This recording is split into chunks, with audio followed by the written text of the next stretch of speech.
4:00 po ng hapon, araw ng Huwebes, Mayo 7. Pag-usapan po natin ng mga kaganapan ngayong may COVID-19 pandemic. Ako po si Ed Linggong. At ako naman po si Maricel Halili. Live na tayo sa 1PH, Signal Channel 1 at napapakinggan sa Radyo 5, 92.3 News FM. Live streaming na rin kami sa news5.com.ph, pati sa Facebook pages ng 1PH at Radyo 5. Kaya kung may mga katanungan po kayo sa ating mga guests mamaya, mag-comment lamang po kayo dyan. Ang napili nating school opening date ay August 24. Pero hindi ibig sabihin lahat physical na papasok. Pwedeng virtual, pwede ding physical sa mga lugar na inaalaw ang physical na pagbukas ng eskwelahan. Pero officially, August 24. Tapos matapos naman ang school year by April 30. Opo, yan po yung announcement ni Secretary Leonor Briones ng DepEd sa Laging Handa Press Con nito lamang Martes. At kaugnay po niyan, makakausap po natin si Education Secretary Leonor Briones. Magandang hapon po sa inyo, ma'am. Magandang hapon. Good afternoon, Maricel. Good afternoon, Ed. Good afternoon po. Both of you again. Yes, ma'am. It's good to see you, ma'am. And Healthy you're and in strong. your office na kasi yung background mo napakalaki ng logo at saka ng mga bandera. Office na ng DepEd. Kasi previously we would have her online pero I think bahay yung setting Yung background ni ma'am. ni Secretary. Oo, kasi naka-lock in tayo lahat, di ba? Quezon City, ito very strict sa sa EQB. Oo. But I suppose, ma'am, Secretary, I suppose this is a sign na talagang cleared na po kayo dun sa COVID-19. Kasi nga, previously, syempre nag-positive kayo, tapos nag-negative. And I think that was a time that you were also contemplating on taking another test. Yes. First, I was negative. And then yung March 23, dahil isang cabinet member na nag-positive siya, nagpa-test din ako, nag-positive ako. And then I was declared negative. And I'm now waiting for the results of a confirmation test ng PCR sa LITM. Kung talaga ba bang tunay na But in the meantime, wala naman akong symptoms ever. Pero may isa pang pending result. Symptomatic all the time. All my vital signs are all within normal limit for my age. Okay, that's good to hear. Okay. No. Po. Ma'am, punta lang po kami doon sa usapin po ng opening ng classes because you mentioned po last Tuesday na ang opening po ng klase ay sa August 24 na po pala. Ano po yung naging basehan natin? Although I understand, ma'am, may mga legal issues po kasi doon sa period ng opening ng classes. Pero basically, ano po yung naging basehan ng DepEd doon sa PEPSA?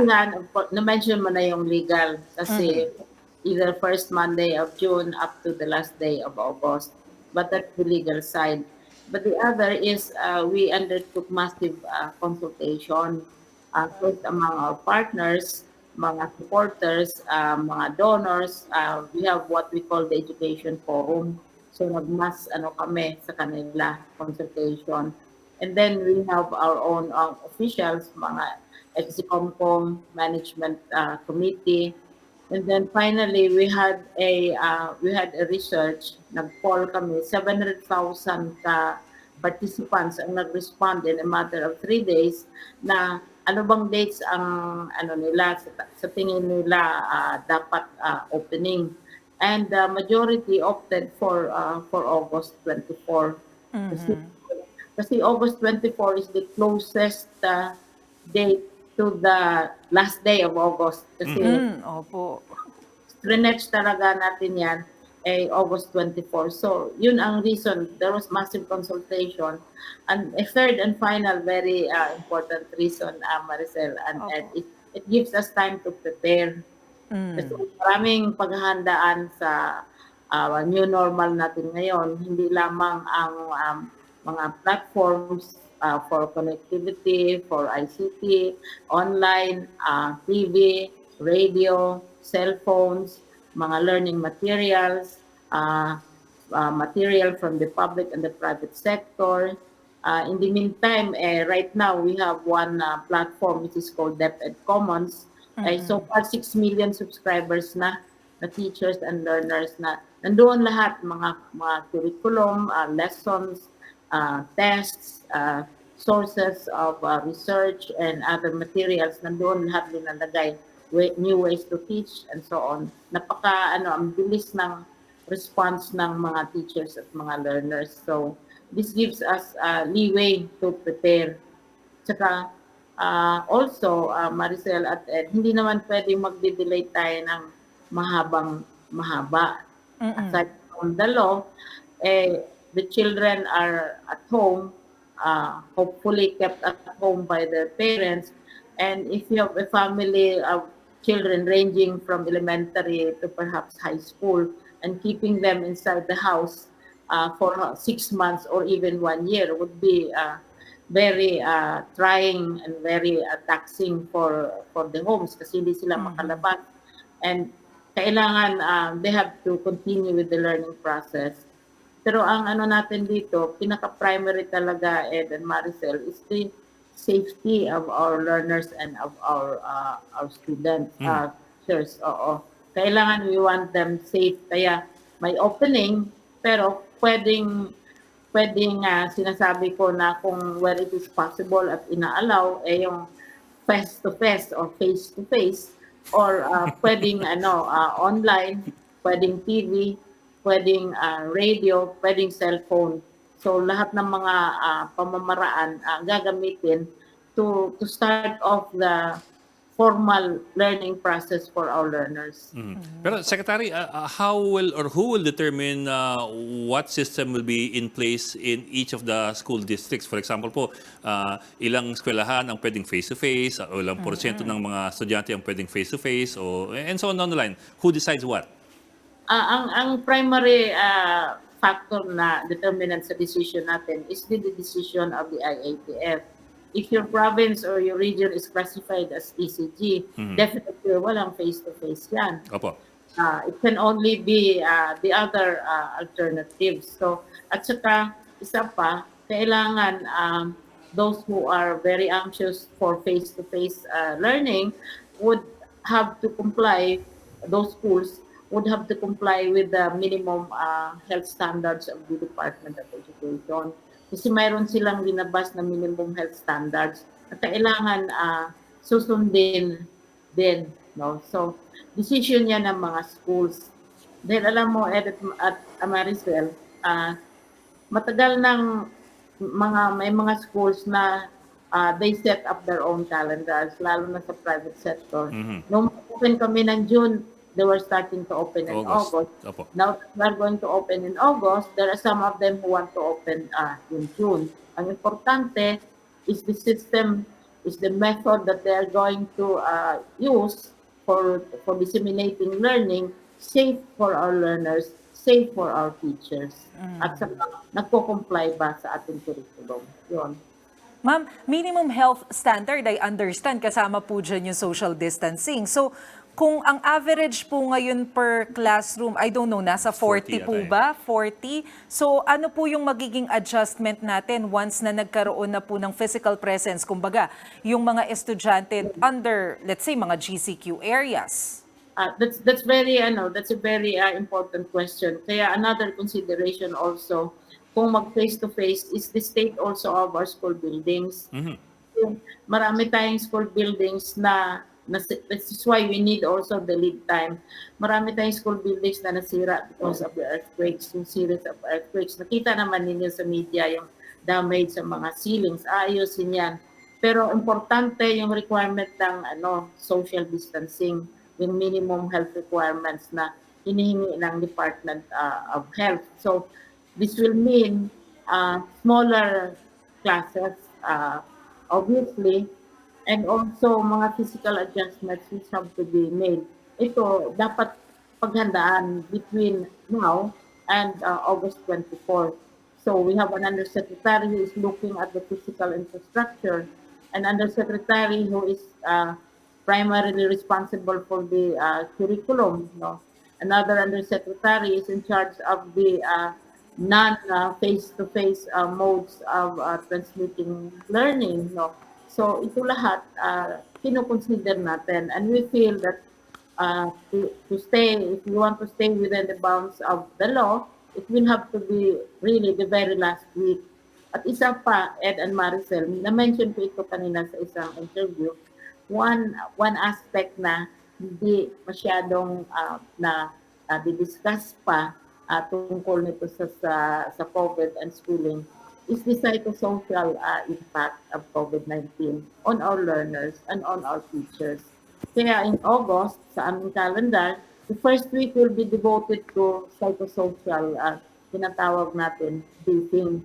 Para yung mga bata, maging aware sila what they will expect, that things are not going to be the way we are. Yeah, back to school na kami. It will not be like that.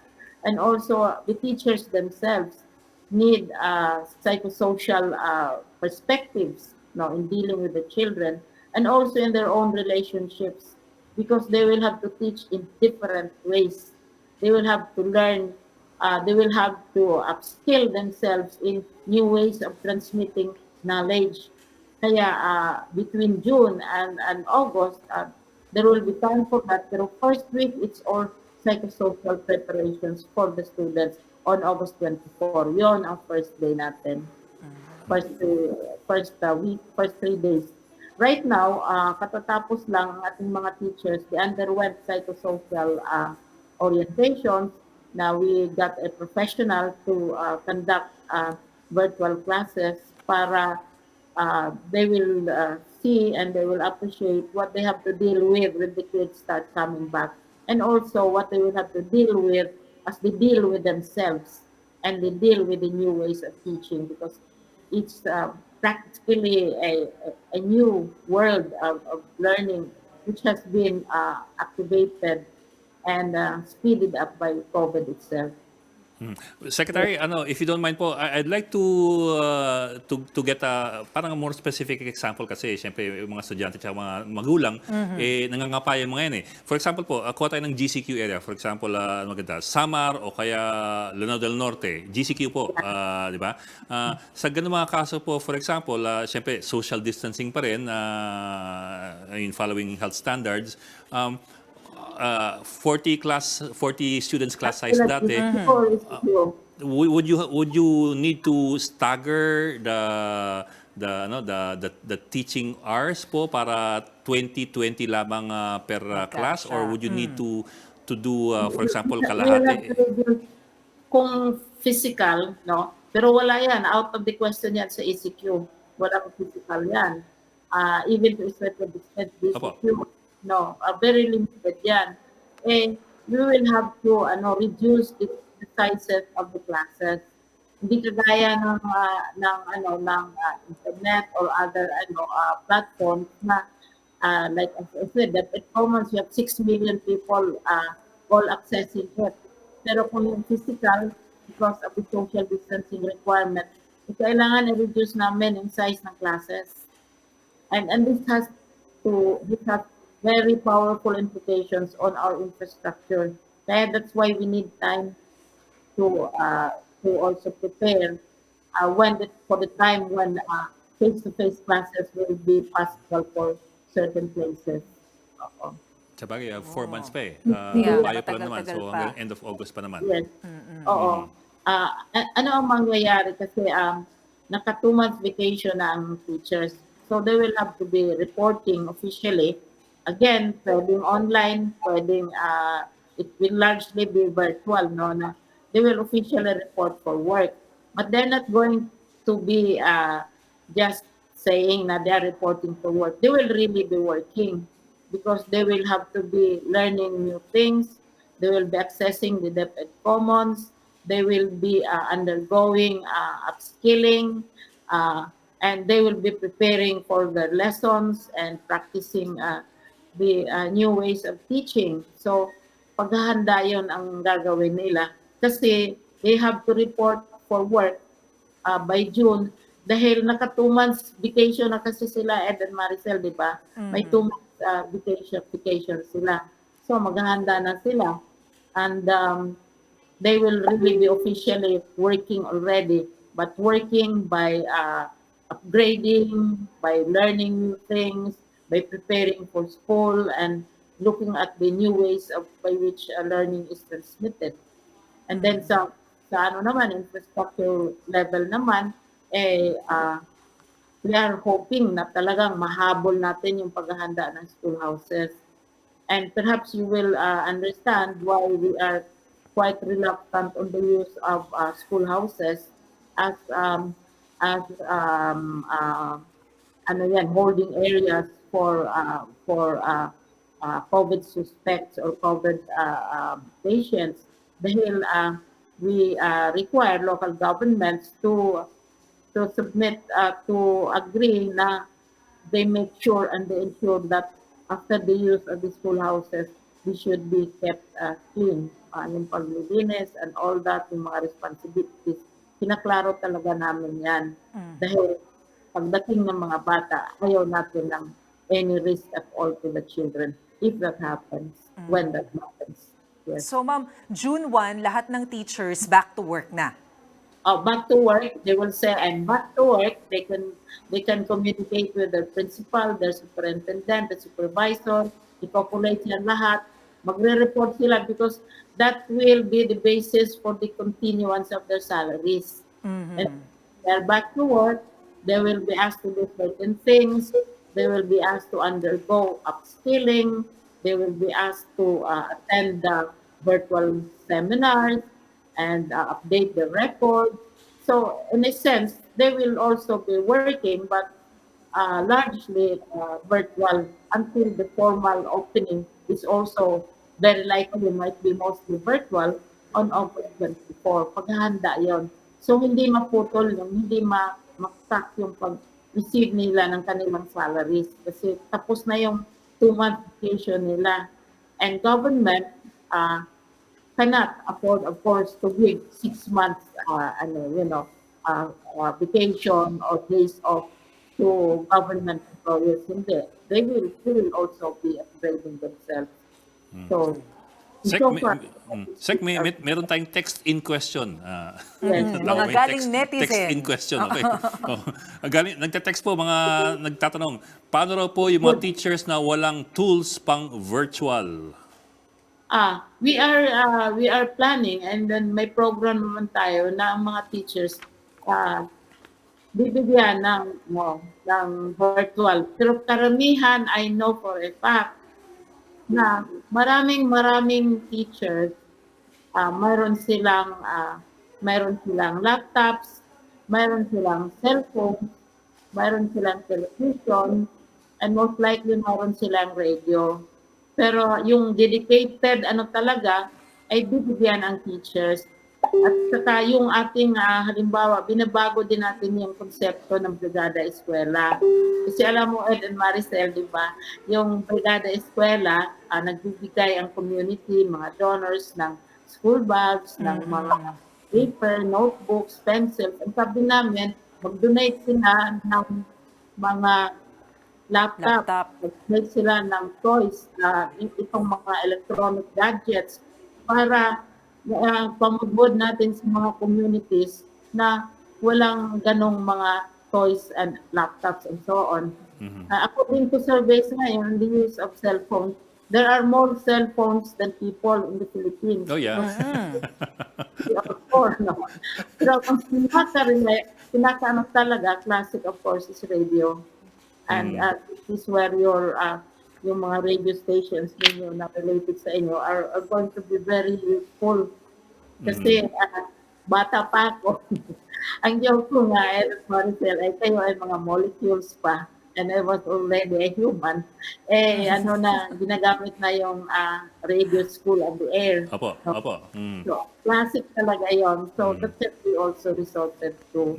We will try and we will endeavor to provide all teachers with, but I know for a fact that many of them are able to obtain tablets, multi-tablets, cell phones of different models, and of course the useful television and radio.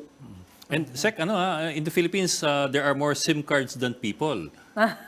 Kasi maraming lalaki, more than Ayan isang na SIM nga. card. We have the Experience number niya yun, to ma'am. show it, no? Na there are really more, kung tayo ay over 100 million, much more ang mga cellphones. So, ayun ngayon yung mga smart cellphones at saka iba't ibang klaseng cellphones are already available. At saka maka-access na sila lahat na bagay na access sa cellphone at saka sa television and all the other platforms. At saka nakanegosyo tayo, Ed at Maricel, with the two telco servers na sinabi nila na free ang paggamit ng DepEd Commons through their facility sa platform. Dahil isa din yung concern ng teacher, paano magbabayad sila extending it. Gawing libre yan. Nag-agree na ang dalawang major telcos. Nagsulat na sila, nagpirmahan na kami para talaga magiging access ang knowledge. Yung mga places na sinabi nila wala silang tablet, ipaalam lang nila sa atin dahil usually, as I said, maraming may tablets, maraming may cellphones. Ay, Sec, nagdo-donate po kami ng laptop. We'll get in touch with you po. Yes. I know that. At saka mayroong isang telco na nag-donate sila ng isa ng usual school bag na may lapis, may notebook at may ballpen.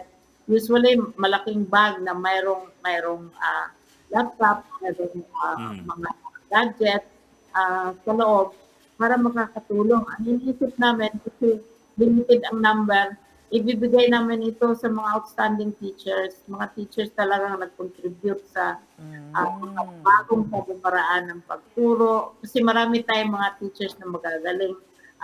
Dito namin ito ibibigay. Pero na limited pa ang numbers ng natatanggap namin. Mayroong ganong klaseng bag. Hindi na yung school bag. For the teacher. High-tech na. Opo. Ma'am, ito po meron lang pong tanong si Rowa John. Mula po sa Facebook, nag-post siya ng question. Ang sabi niya po, paano yung hindi pa nabibigay na vouchers noong last na pasukan? May vouchers pala. Itong voucher program para for the information of the general public, yung obligasyon kasi ng ating pamahalaan, that is demanded by the Constitution, na high school education is free. Libre yan. Pero may mga bata, may mga parents gusto nilang pumunta sa private school ng kanilang mga anak. So ang ginagawa, yung voucher, pinipresensya ng bata at saka ang binabayaran natin ay ang private school itself. Dahil ginagamit nila facilities, sila ang nagpapweldo ng mga teachers who will pay them per student. Oo. So, yun ang nangyayari.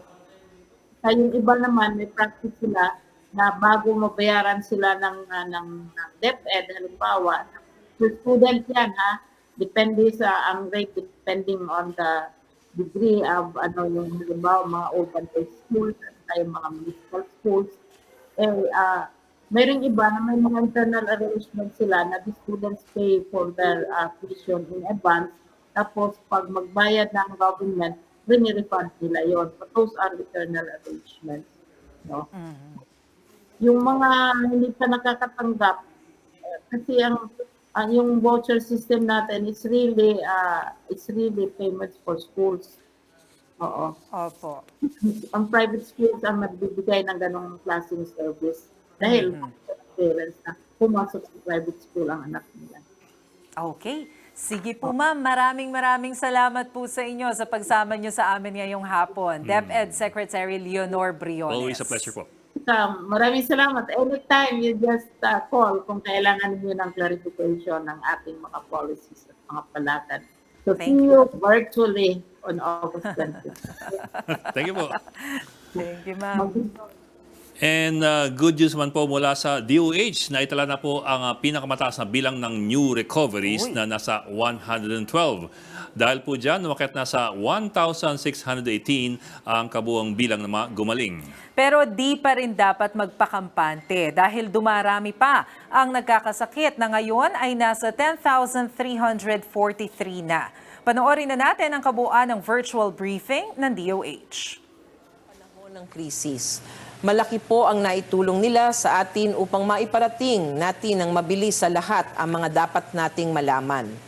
Nais din po nating pasalamatan ang Philippine Society of Microbiology and Infectious Diseases sa pagtiyak na ang pinaka-up-to-date at evidence-based clinical practice ay naipagbibigay alam natin agad sa nakakarami. Mahalaga ang papel ng mga nagkakaisang inisyatibong tulad nito sa ating COVID-19 response effort. Kaya naman, ang kagawaran ay umaasa na magkakaroon pa po tayo ng mas maraming meaningful collaboration sa mga darating na panahon. May dagdag na good news po tayo sa mga senior citizens. Ang vitamins at mineral supplements po ay maaari na pong isama sa 20% discount ng mga senior citizens. Nakaloob po sa DOH Administrative Order 2012-0007-A, amendment to include vitamins and mineral supplements in the scope of AO number 2012-0007 entitled Guidelines on the Grant of 20% to Senior Citizens on Health-Related Goods and for Other Purposes. Pwede na po kayong bumili ng vitamins at mineral supplements na may 20% discount. Basta po may kasamang reseta. Ang administrative order po na ito ay magiging epektibo pagkatapos ng 30 days after publication. As of 4 p.m. today, May 7, nakapagtala po tayo ng 339 na bagong kaso at umabot na po ang kaso natin sa 10,343. Mayroon na rin po tayong 112 na bagong bilang ng mga kababayan na napagtagumpayan ang laban sa COVID-19. Sa kabuuan, meron po tayong total na 1,618 recoveries. Kasama po sa mga naitalang nakarecover, ang mga pasyenteng nakakonfine at mga pasyenteng may mga positive, mild and asymptomatic cases na nakarecover mula sa kanilang self-isolation at home quarantine. Ngunit ikinalulungkot po naming ibalita na 27 ang nadagdag sa bilang ng mga pumanaw sanhi ng COVID-19. Dahil dito, umabot na po sa 685 ang bilang ng mga nasawi. Ipinapaabot po namin ang aming taus-pusong pakikiramay sa lahat ng mga naulila. As of May 6, makikita po sa inyong screen, meron na po tayong 1,886 healthcare workers na nagkaroon ng COVID-19 sa ating bansa. Sa bilang na ito, nakapagtala po tayo ng 403 na healthcare workers na nakarecover mula sa COVID-19. Nitong mga nakaarang araw ay paunti na ng paunti ang nakikita nating mga healthcare workers na nagpo-positibo. Sa nasabing bilang, ang 1,449 ay active cases. Ang 403 sa mga healthcare workers ay nakarecover at ikinagagalak din po naming ibalita na kahapon ay wala po tayong naitalang bagong kaso ng healthcare worker na namatay mula sa COVID-19. Ang kabuuang bilang ng deaths among healthcare workers ay nananatili sa 34. Muli, nakikiramay po kami sa mga pamilya at kaibigan ng mga yumaong bayani natin. Kami naman ay nalulugod din ipakita sa susunod po na graph ang patuloy na pagbaba ng mga bagong kaso ng COVID-19 sa ating healthcare workers magmula April 11. Para naman po sa iba't ibang kagamitan at personal protective equipment o PPE na ating patuloy na ipinamimigay sa mga ospital at pasilidad sa buong bansa. Makikita po sa inyong screens ang kabuuang bilang at breakdown ng mga naipamigay po natin kahapon.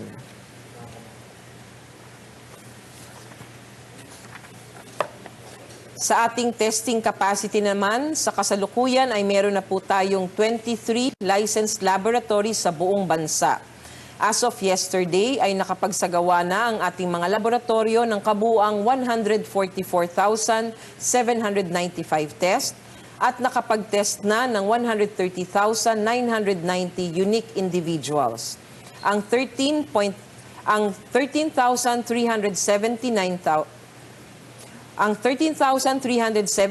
o 10% ay positibo, samantalang 117,332 o 90% ay negatibo.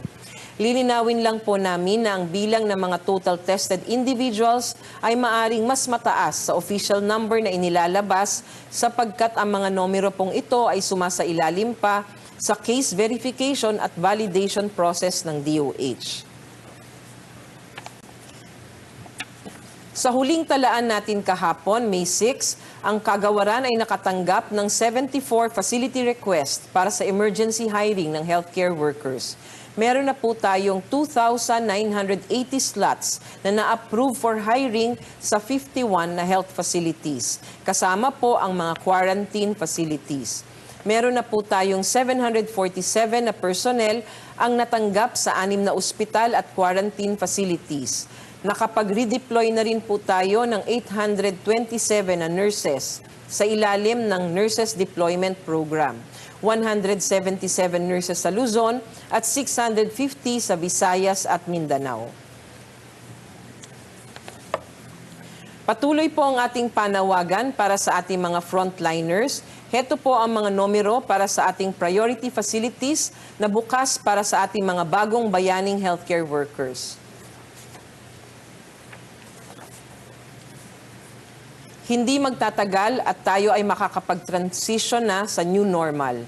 Ito'y dahil na rin sa unti-unting pag-alis ng lockdown sa iba't ibang dako ng bansa. While the DOH welcomes any kind of relief from the lockdown, nais lamang naming ulitin na dapat alerto pa rin tayo at laging isagawa ang ating mga health protocols. Please be mindful. Laging may physical distancing, magsuot lagi ng face mask at palagi ang mag-ugas ng kamay. Flattening the curve is not the end of the fight. Kami ay umaasa na ang tinatawag nating epidemic curve ay nagpa-flatten na, subalit hindi po ito dahilan upang tayo ay maging kampante. Ang nakaambang banta ng isa pang malaki at malalang outbreak ay isa pa ring posibilidad.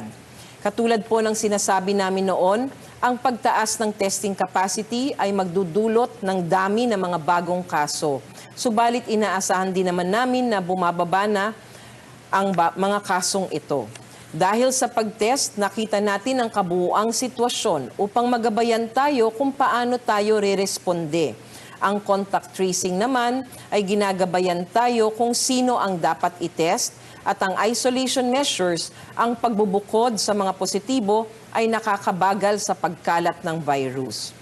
Hindi nating masasabi na naagapin natin ang COVID-19 hanggat wala pang tayong gamot o bakuna laban dito. Gayunpaman, mas may kumpiyansa na tayo ngayon na may kakayahan na tayong rumisponde sa mga susunod na panahon. Mabuhay po ang Pilipino na patuloy na lumalaban sa COVID-19. Maraming pong salamat sa inyong lahat at tandaan, together we can beat COVID-19.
Napanood kanina ang virtual press con ng Department of Health. Ibinalita na nag-improve na ang health system ng bansa sa pagtugon sa mga kaso ng COVID-19.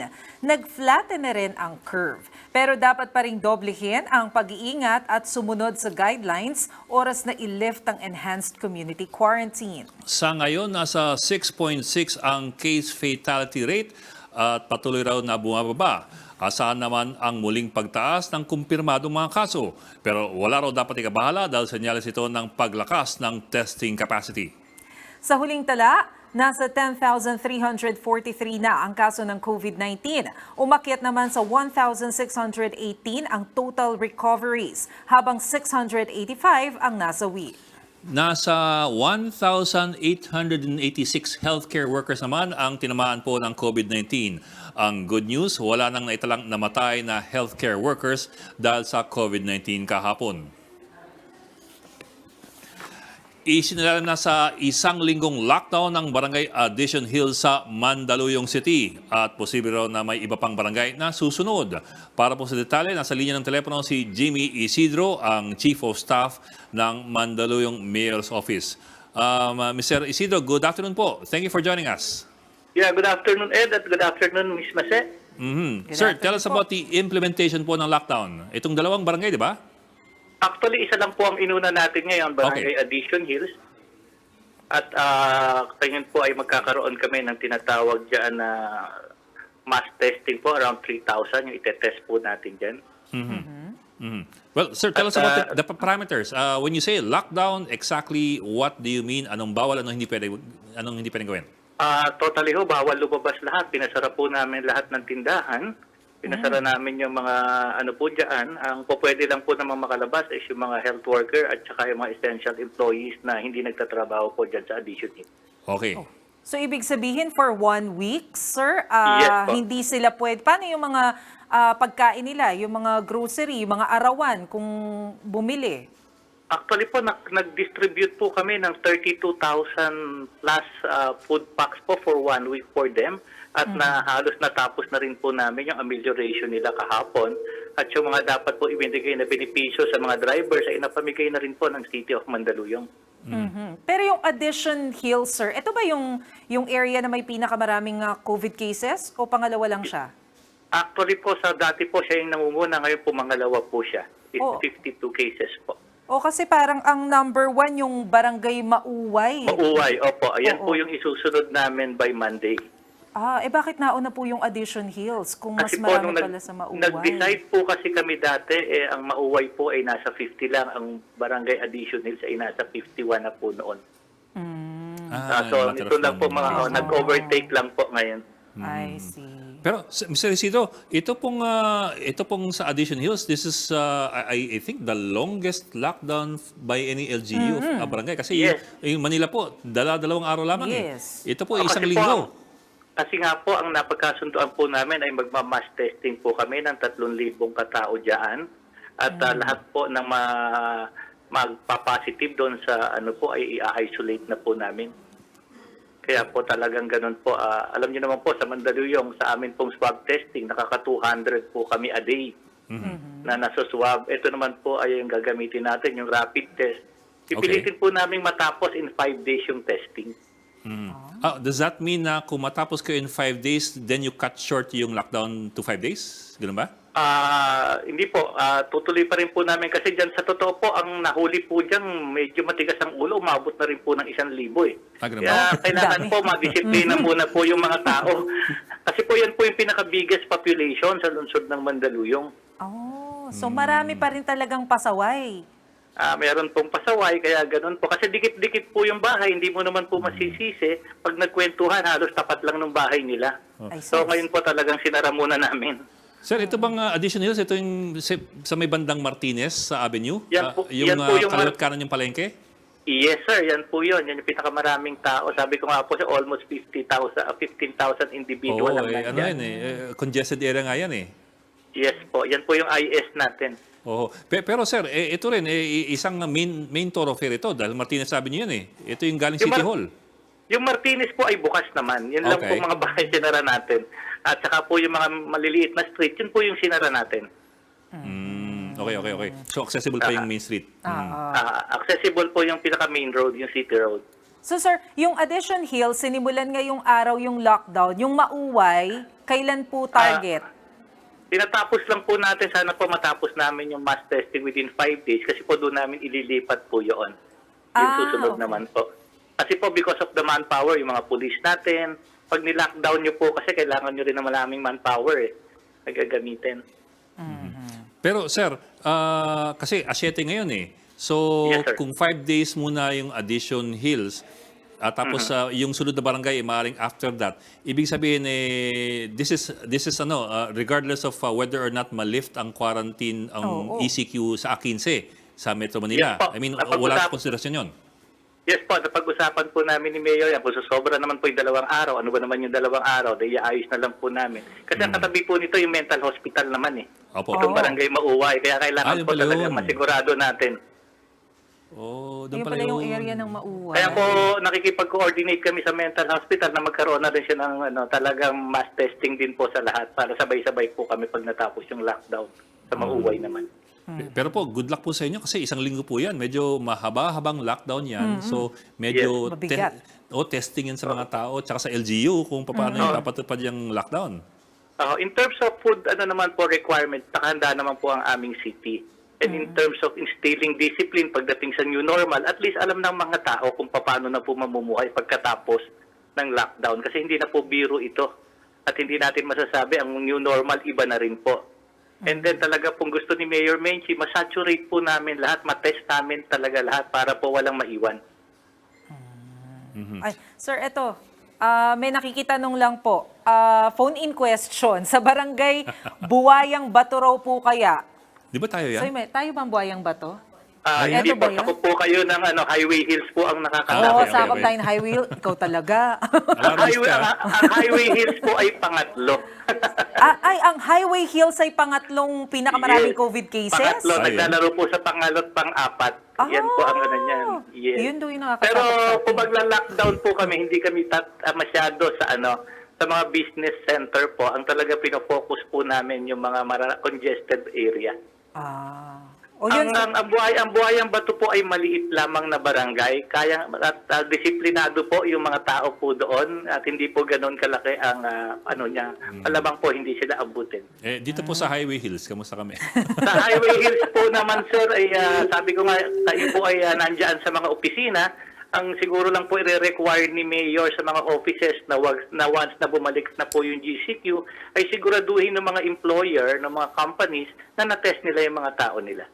Kasi po alam niyo naman po, ang populasyon lang po natin sa Mandaluyong is around 400 by night. Pero by day po 1.4 million tayo. Ay, 1 million dumadagdag. Yung papasok po kami natatakot. Kaya nga po makikiusap si Mayor sa mga companies na sana po matest nila yung mga empleyado nila.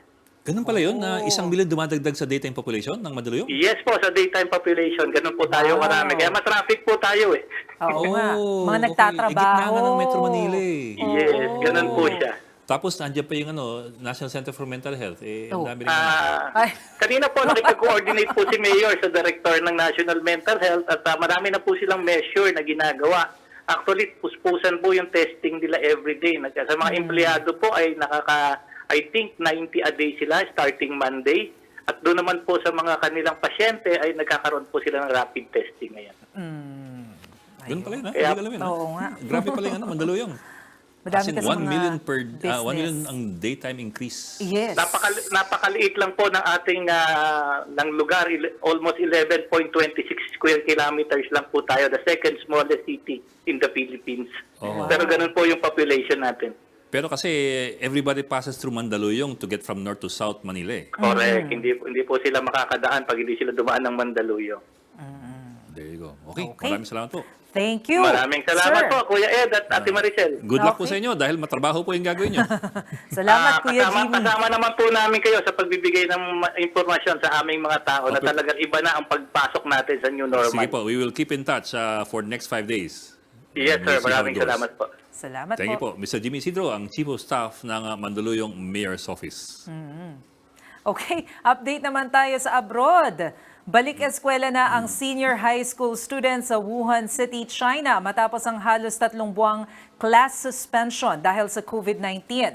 Mahigpit pa rin ang temperature check sa mga estudyante. Nilimitahan din sa 25 mag-aaral kada classroom para sa social distancing. Nagsagawa rin ng school drill para ihanda ang mga estudyante sa evacuation kung sakaling may magpakita ng sintomas ng COVID-19 sa kanila. Nasa 82,000 na lang ang COVID cases sa China isang buwan matapos itong maabot ang peak nitong nasa 80,000. Hindi naman naawat ng COVID-19 ang mga manginginom sa India. Ano kaya ginawa nila? Nagmistulang pila sa ayuda ang pila ng mga bumibili sa isang liquor shop. Okay, wala namang liquor ban kasi sa India. Ang tanging requirement lamang sa mga bumibili ng alak doon, magpayong para ma-maintain ang social distancing. Yun pala ang requirement nila. May payong para makainom. Ay, wala nakapayong sila lahat, oh. Siyempre, hindi rin pwedeng kalimutan ang mga face mask. O dapat inang inunan nilang requirement. Yung face mask, hindi yung payong. Halos 50,000 po ang COVID cases sa India kung saan higit 1,600 na ang nasasawi. Eh, 5 times bigger yung kanilang ang kanilang COVID-19 cases. Bagay Oo. kasi Malaki naman din yung second largest population nila. ng India. Yeah. Congested. Inununsyo po ng DILG na extended ang pamamahagi ng Social Amelioration Package hanggang 10 ng Mayo. Kaugnay po niyan, makakausap natin si Interior Undersecretary Martin Dino. Yusek Dino, good afternoon po. Thank you for joining us. Hi, good afternoon, Ed. At Si Mase. si Mase, ay Mase. Yusek, Okay, okay. si Mase, iniisnab din nyo. Yusek, so hanggang May 10 po, sure na po ito. Yes, oo. Actually, yung iba nga gusto mas mahaba pa, no? Pero hindi na tayo papayag dyan dahil unang-una. Tandaan nyo, kahapon nag-ikot kami, kasama ko ang DSWD, umikot kami ng buong Region 3. At doon na nga nakita namin na talagang yung pagbagal ng pagbibigay ay wala talaga sa DSWD at wala sa barangay. As early as April 3, dinownload na ng DSWD ang pera sa mga mayor. So ngayon, ang mga mayor sila din ang may hawak nitong listahan ng 2015. Ang tawag natin dito yung City and Municipal Social Welfare Office. Kada syudad at munisipyo merong parang DSWD sila. Opo. Now, kaya tumagal daw yan dahil doon sa pagbibigay muna nung card, hindi daw nabigay agad. Tapos yung ibang dahilan ay talagang yung validation. Pero siyempre, ang tagal na yan. Kasi Presidente, agad-agad, pinirmahan yan at minadali sa Senado at Kongreso para mailabas agad ng pera. At ang tao, kailangan nasa kanila na agad para mabili nila ng pagkain. Magugutom yan. Kamukha niyan. Ano na ngayon? Almost more than a month. Kaya nga ang naging problema din dito, sabi ko nga, di ba, naging barangay captain ako for almost 13 years. Kung pinagkatiwala sa amin ng mga mayors ng syudad at ng munisipyo na ang distribution ay halimbawa dinownload ng DBM sa DSWD, ang DSWD dinownload sa mayor. Kung si mayor nagtiwala kay kapitan at dinownload sa barangay na napamigay na agad yan, na walang 1 week from April 3, walang 1 week yan, madidistribute agad yan dahil may mga tauhan kami sa barangay. Ang naging delay dyan, walang manpower ang mayor's office para doon sa distribution dahil ang namamahala pa niyan ang city treasurer o municipal treasurer. Kaya yung malalaking syudad at saka malalaking barangay ay hindi talaga nila napamigay agad. At siyempre, yung liquidation yan. At kaya dito, katakot-takot na reklamo ang inabot namin. Kaya yan, humingi ng, actually, yung Quezon City, humingi ng extension pa beyond May 10. Pero makakaya naman nila yan pagka talaga tinrabaho yan. Ngayon po ba, Yusek, gano'n na po kadami o ilang porsyento na? Malaki, doon sa... biglang lumaki yan. Siguro sa ngayon, nasa more or less 90% na yan. 90% na po yung na- na-distribute dun sa nasa, taong baka bayan more than mismo. 90% na yan. Pero Yusek, may sasabi po si Mayor Toby Tiangco na botas. Ang concern niya, and baka naman meron ding, baka it holds water din. Kasi may limitasyon din yung COA doon sa kung sinong pwede lamang humawak doon sa pera. You're talking about kasi hundreds of millions of pesos eh. For example, COA requires na yung maaari lamang mag-withdraw ng pera ay tinatawag na bonded officials. Ibig sabihin, Correct. meron siyang I don't know what you call it eh. Meron siyang Oo, merong certificate may of- pegging yan. Halimbawa, banded ang kanyang city treasurer. Banded din naman ang ating mga barangay treasurer, all barangay sa Pilipinas. Lahat ng treasurer niyan banded. Kaya lang, hindi ko lang alam kung merong pegging yan, kung hanggang magkano ang pwedeng ibigay sa barangay. Pero sabi ko nga, kung halimbawa kung pamahagi agad sa barangayan, kasi may accountability din naman Opo. si barangay captain at saka si treasurer at saka mga kagawad. Pwede din meron din silang accountability na in the event na nagkaroon ng anomalya, lahat sila pwedeng kasuhan at hindi ng kaso, makukulong pa sila. Opo. Kasi yan una, falsification of public document. Kasi alam nyo ba yung pinamimigay ng DSWD? That is official document dahil coded yan. Meron niyang numero. Kaya pagka niloko mo yan, falsification of public document ka. Tapos pagka kinuha mo yung pera niyan, malversation of public fund ka. Pagka kaya mabigat yan pagdating natin sa accountability. Kaya lang, ito na nga, nag-uusap na kami ngayon ng DSWD na siguro itong next tranche, kasi para mabigyan ka ng second tranche, tapusin mo muna itong liquidation mo. Tapos iaayos pa ng DSWD agad-agad. Kung mauna kang malalabasan ng second tranche. So ayan ang ng DSWD. Ang dagdag pa ho ni Mayor Toby, maliban doon sa bonded, ang sinasabi niya kasi, yung bonded officials, nakadepende yung amounts na pwede nang hawakan doon sa kanilang salin. I suppose yung kanilang ability to, Siguro pay? yung tatapatan yung amount na ipapasok sa kanya Opo. sa kanyang asset. Opo. Hindi ko alam Kawawa rin, yun, yung mga ganung pero Kawawa rin sila, tsaka si Mayor Toby, talagang na masinsin siya dahil may nahuli siya agad Opo. na Opo. May nagsasoli. nasama doon sa SAP yung tao na hindi naman qualify. Kaya nga sabi ni Mayor Toby, pwede niyang kasuhan yun. Dahil una, pinalsipika yung card ng DSWD at saka yung pagkuha ng pera.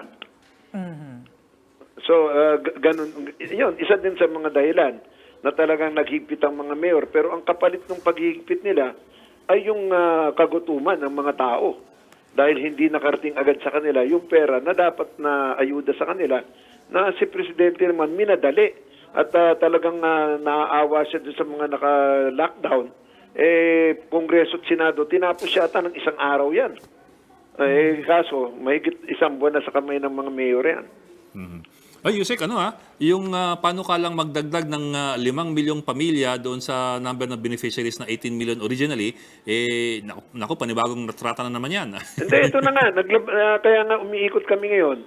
Actually, sa Metro Manila, nagpahanda na kami ng panibagong listahan na kung saan ito na, yung listahan na to, hindi na to yung 2015. Ito na ngayon ang listahan nung mga nalista sa barangay from 2016, 2017, 2018, 2019. Kaya yung hindi mga nakasama, ay ngayon makakasama na yan. At saka itong another 5 million family na to, may kasama na ditong middle income na mga mamamayan natin dahil pare-pareho ng gutom. Kaya kung meron tayong 25 million na family, 23 million na yung mabibigyan natin. Oo. Dahil 18 plus 5. Kukunti na lang yung butal na lang bala yung hindi mabibigyan. 2 milyon na lang ang hindi mabibigyan. Siguro yun na lang yung super rich. So sir, ibig sabihin, even yung middle income may nakasama na doon sa listahan. So pwede na ba yung halimbawa, yung mga senior citizen na hindi nakasama initially dahil may natatanggap na pensyon, dapat na ba nilang asahan nakasama sila doon sa listahan ngayon, yung additional 5 million? Hindi. Ang kasama natin dyan, meron tayong, di ba, may mga, yung bracket income yata kasi, ang unang binigyan natin, yung those, ang income ay 10,000 and below. Ayun ang identification natin na poorest of the poor or poor. Tapos ngayon, yung beyond that, I think up to 75,000, pati yata yun, ay titignan na rin yung kanilang kinikita. So ito yung tinatawag natin middle income. I see. Yeah. Pero sir, paano mangyayari? I understand this is the second time na nagkaroon na po tayo ng extension from 7 days o ginawa na natin hanggang May 10. O anong mangyayari dun sa mga local officials pag hindi pa rin nila na-meet tong May 10 na deadline? Unang-una, hindi sila makakatanggap ng second tranche. Second tranche. Dahil sa bagal nila at mumurahin na talaga sila ng kanilang constituent. Pangalawa, may sanction yan. Dahil unang-una, ano na yan, ang tawag na namin dyan ay, siyempre, kumbaga, dereliction of duty na yan. Yan ang magiging kaso na sa kanila, pagpapabaya sa kanilang trabaho.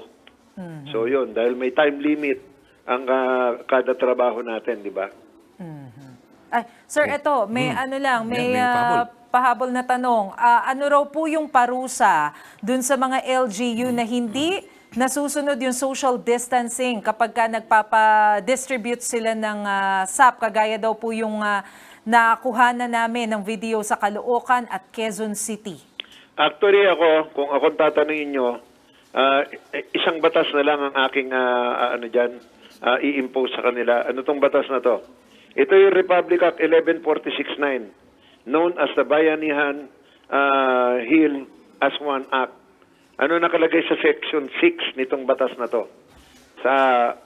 Dun sa sino man ang hindi magpatupad ng inuutos ng national government na quarantine ay mapaparusahan ng pagkakakulong ng 2 buwan, magbabayad ng 10,000 hanggang 1,000,000 at perpetual disqualification kung ikaw ay government official. Ayan ang maliwanag na maliwanag.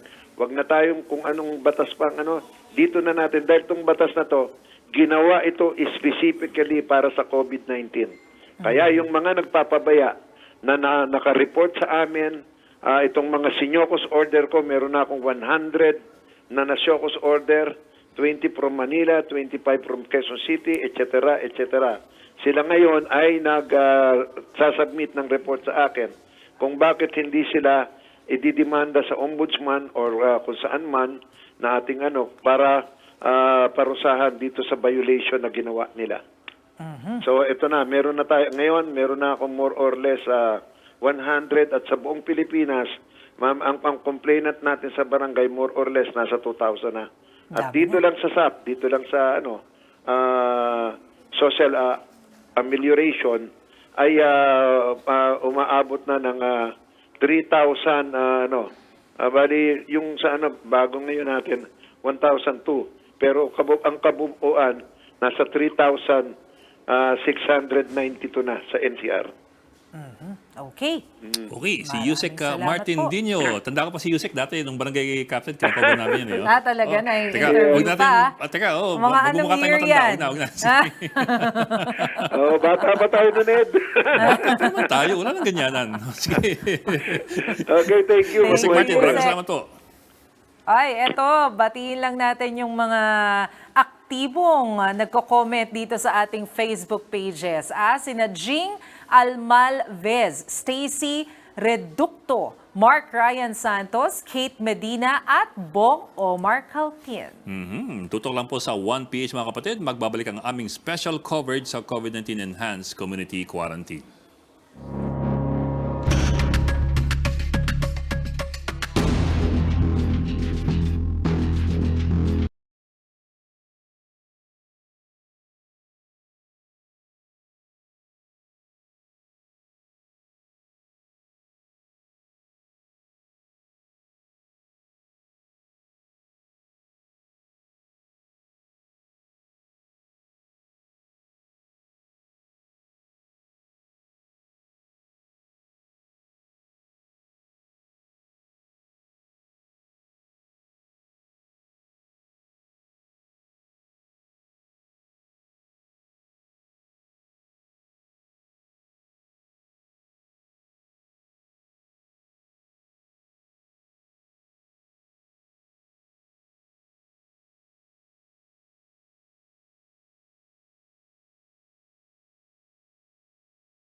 COVID-19 daw ang naging susi para manumbalik sa isang musician ang husay sa pag-compose ng kanta.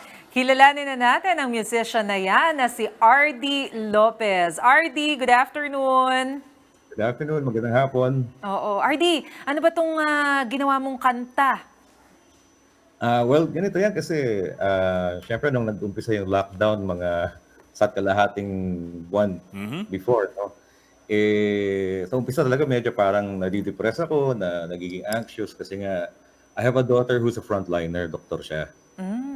So araw-araw nag-aalala ako sa mga nakikita ko mga news sa Facebook, etc. na yun nga, daming na-infect na doktor, daming namamatay, ganyan. So parang I think naging outlet ko to na kinailangan ko magsulat ako ng kanta at maging tribute ko na rin sa mga frontliners kasi parang ilagay ko yung lugar ko sa lugar nila, kung anong nararamdaman nila habang nilalabanan nila yung COVID-19 at saka nilalabanan nila yung sarili nila ng takot. Diba? So, ayan. I had to write the song. Nagulat ako na may anak na siyang doktor. Oo nga, Hindi no? ko akalain. Hindi mo Parang, akalain, ilan taong ka na ba? I'm 51. Oh, wow. Diba? 51 Looks young, Teka, in fairness. Ardi, walang pero nagtitina ka ba ng buhok? Hindi pa. Aba, hindi siya. Oh, in fairness, mukha talaga siyang bata. Okay. Teka, nalilihis tayo. Nagulat ako may doktor na kasi siyang anak. O yung kanta. Pwede mo kayong sample, ano? O paano? Kasi sasabayan ka ni Mas tapos kung may gumaganon-ganon na bola doon sa sasayaw si, prompter. Bok. Hindi, biro lang. Pwede mo pa-sample naman siguro. Okay. Sige. Ito yung sinulat ko. I'll just siguro kantahin ko lang yung portion if it's okay. Sige, Yes. go.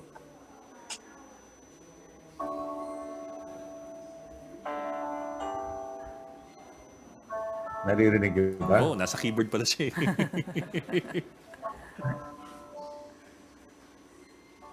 Another day feels like an inch from yesterday. My love will be away, be strong for me in every way. Although it's hard to go, my heart with you will always stay. I'll have to keep the promise I have made. Can't tell how long it's been. The enemy remains unseen. I'll keep your hand in mine. Let's say a prayer one more time. I know you long for home, but I am here, you're not alone. I'll stay with you until the coast is clear. Galing. The others pain before my fears, the others lies before my tears, but right behind the mask, I look into myself and ask, do I have strength to carry on? But God, how long must this go on? I need you here to keep me strong. I'm here to hold the line. I keep my word until my time. Wow, ang galing. Naparinig mo na sa Very anak mo? Yes, narinig na niya yan. And I think na-share na rin ng maraming tao kasi I think marami nakarelate kasi marami silang mga Oo. anak na sa front lines.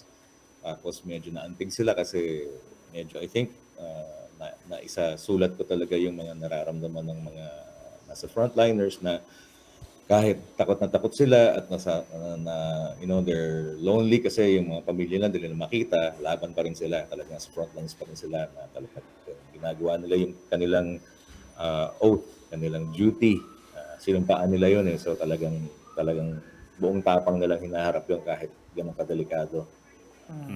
Ano nga yung title? Anong title? Kanta? I hold the line. I hold the Hold the line. I line. hold the I line. hold the line. Actually, hold the line. term din ng mga sundalo yan Yeah. dahil, Oo. diba? Yeah, hold the line.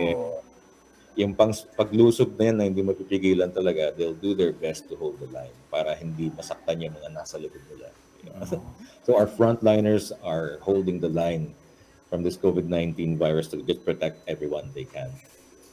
But you should you should record this professionally and release it Yes. habang Oo, nasa kasi kasagsagan very tayo timely eh, ng di ba? Salamat. crisis. Actually, I've recorded here in my studio while in quarantine. Tapos, I posted it on Facebook. So, yeah, the link is there.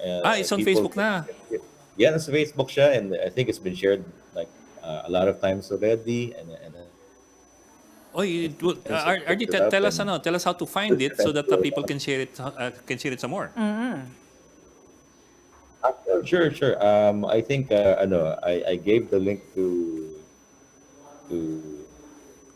search on our Viber or something like that. Yeah. Kasi, yun, But, habang- I mean, is yeah, it while on we're your talking, Facebook? I can you can look for Yeah, baka it's easier to look for it on it's your on Facebook. and then Okay, ayun, so- anyway, you can find me on Facebook as RDO Lopez, and then the link is there. There you go. I'll share it. Yeah, ayun. Yeah, that's easier to find kasi we give them a link talaga. Look na lang for RDO Lopez ba? Tama? Yeah. ARDIE, and then O period, period Lopez. Okay. Ayun. Just look for RD Lopez and you will find the song and share it around. Yes. Yeah. Kasi maganda yung message eh. Oo. Ang ganda, RD. It's mas maganda kasi if you listen to the professional recording kasi Yes. ito parang cellphone lang yung yung ginagamit O natin. yung So, audio, audio, iba hindi pa talaga solid pag eh. na-record niya eh. No. Sorry about that. But, No. We're happy nga that you're seeing live eh. Yes. Actually, kahit yung speaking voice ni RD, maganda na eh. Oo. And si RD, tama ba? Journalist, di ba? Yes. I'm a motoring journalist. I review cars, write about cars. Yun, I write for Inquirer. Ayan. Okay. Kapatid pala Okay, sa galing. industriya. Salamat, Salamat, RD. RD. Thank you. Karangalan maging guest sa inyo, and more power to all of you guys. Thank you, RD. Thank you. Thank you. Ang galing. Sayang, walang text eh. Sana may gumaganong-ganong bola tapos sasabay ng Para sasabay na, parang video okay. gumaganon-ganon yung bola. Uy, pero in fairness, yung mga music, iba talaga yung effect niya sa emotions ng tao, especially during times ng crisis. Tsaka I can like imagine this. with Iba. this melody, Oo. it's a slow song eh. Tapos yung melody is simple. Tapos although you can't really hear the words kasi we're using incidental lang na microphone. Magandang dating eh. Yes, maganda. So, magandang latagan ng video Yes. ng mga frontliners. Gagawa na tayo ng mga MTV. Ganyan. Tapos may gumagano na bola. Bola pa rin. Oy, yan. So yan po, isa't kalahating oras nating talakayan ngayong hapon tungkol po sa COVID-19 pandemic. Ako po si Ed Linggong. At ako naman po si Maricel Halili. Hanggang bukas mga kapatid, tutok lang dito sa Signal Channel 1, pati sa news5.com.ph at sa Facebook page ng 1PH para palagi kayong updated sa balita. So stay safe and stay at home mga kapatid.